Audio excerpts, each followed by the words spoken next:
कहानी की शुरुआत में हम एक फ्रेंड ग्रुप को देखते हैं जो एक रोड ट्रिप पर निकले हैं। तभी सुनसान दिखने वाले हाईवे पर इनकी कार पंचर हो जाती है।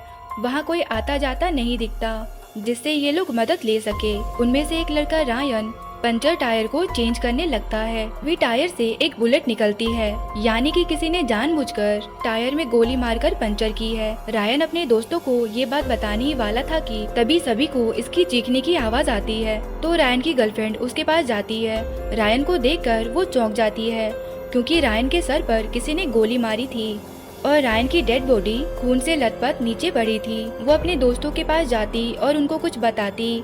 इससे पहले एक गोली आकर उसे लगती है जिससे उसकी वही मौत हो जाती है। ये देखकर बाकी के लोग भी डर जाते हैं और भागकर कार के पीछे छिप जाते हैं। तभी जॉन के कांधे पर गोली लगती है पर वो खुद को बचाते हुए गाड़ी के पीछे छिप जाता है। अब ये लोग इस सुनसान जगह पर बुरी तरह फंस चुके हैं और एक साइको स्नाइपर कहीं से इन पर लगातार गोलियां चला रहा है। अब जब गोली चलनी बंद होती है तब एना अपना फोन निकालती है और हेल्प के लिए 911 पर कॉल करने लगती है, पर तभी शूटर उसके फोन पर शूट कर देता है। अब ये लोग गाड़ी से भी हट नहीं सकते क्योंकि वहाँ से निकलते ही शूटर उनको मार देगा, इसलिए वो गाड़ी के पीछे ही छिपकर बैठे रहते हैं। तभी एना को सारा जो कि मर चुकी है उसका फोन पड़ा मिलता है। फोन का कैमरा ऑन करके वीडियो शूट करने लगती है। इस वीडियो से उनको पता चलता है कि रोड के दूसरे साइड एक पेड़ पर कोई स्नाइपर उन पर निशाना लगाए बैठा है। वीडियो में किलर को देखकर एरिक बहुत डर जाता है और बेकार में ही वहाँ से भागने लगता है, पर वो शूटर तुरंत ही एरिक के दोनों पैरों पर शूट कर देता है।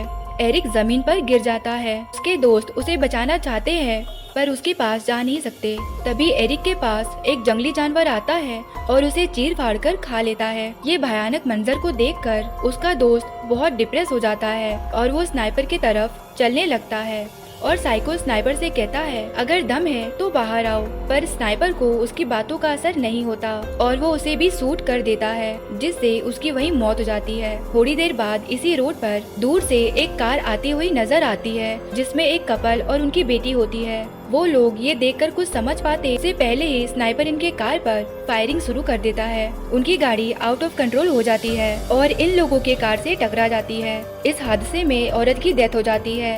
आदमी कार से बाहर निकलता है तभी शूटर उन पर गोलियां चलाने लगता है जिसकी वजह से फ्यूल टैंक से फ्यूल निकलने लगता है। तभी फायरिंग की वजह से कार में आग लग जाती है और वो आदमी बुरी तरह आग में जलकर मारा जाता है। अब ये छोटी बच्ची होश में आती है और उठकर खड़े होने की कोशिश करती है पर स्नाइपर उसे भी शूट करके मार डालता है। अब आग की वजह से काफी धुआं हो चुका है जिसे देखकर एना के दिमाग में एक आइडिया आता है। थोड़ी देर बाद अंधेरा होने लगता है और रात हो जाती है। अब ये दोनों कार की सारी सीटें फाड़ देती है और सारी जगह पेट्रोल छिड़क देती है और आग लगा देती है। थोड़ी देर बाद बहुत धुआं निकलने लगता है। अब दोनों धुएं के बीच से भागने की तैयारी करती है। एना भागने लगती है पर डर के मारे जेसिका की हिम्मत नहीं होती और वो वहीं रह जाती है।